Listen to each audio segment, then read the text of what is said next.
Turkey used to be called the sick man of Europe. Turkey went from the democracy of Ataturk to what looks like the beginning of a strict Islamic state. 5 years ago, 3 Christians were brutally murdered in Turkey. And since then, persecution there has been on the rise. It's all happening as the country is moving away from the West and toward Islamic fundamentalism. Gary Lane has that story from Istanbul. April 18, 2007. 3 Christians are bound to their chairs, tortured, and stabbed repeatedly at a Bible print shop in Malatya. Their throats are slit.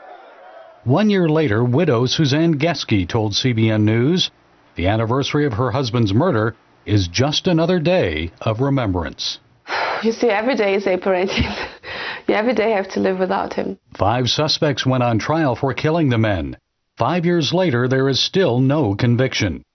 Church attendance dropped immediately after the Malatya incident. It's growing once again, but so are the number of incidents against Christians. The Protestant churches of Turkey documented 12 attacks against Christians in 2011. This included the beating of Christians for sharing their faith with Muslims. No one's been prosecuted for any of those crimes. That's led the U.S. Commission on International Religious Freedom for the first time to list Turkey as a country of particular concern.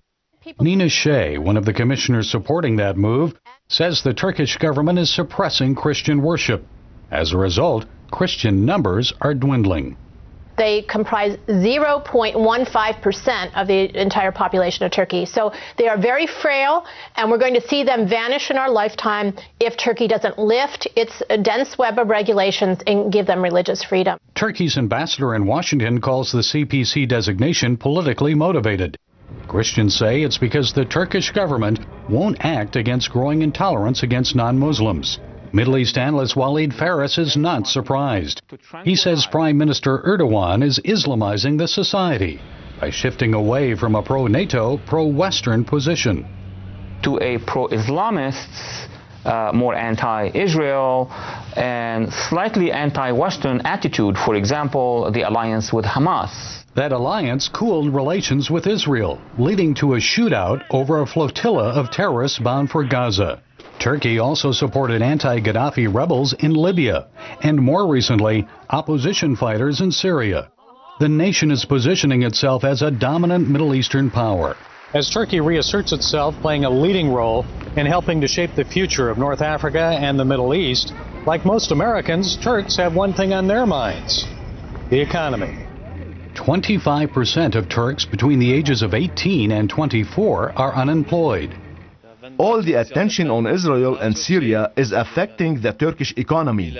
That's one reason there are not as many jobs as before. Turkey must first solve its internal problems, then it can focus on Israel and Syria. While most Turks enjoy a more open, secular society, the shift toward Islamic fundamentalism may not come as a surprise. Their nation has a long history of embracing Western culture and then eventually rejecting it. For example, Istanbul's Hagia Sophia. For 1,000 years it stood as the largest cathedral in the world. After Ottoman Muslims conquered the city in 1453, they converted the basilica into a mosque, plastering over 12th century Byzantine mosaics like this one of Jesus. The Ottoman Turks established a caliphate to rule over the Islamic world.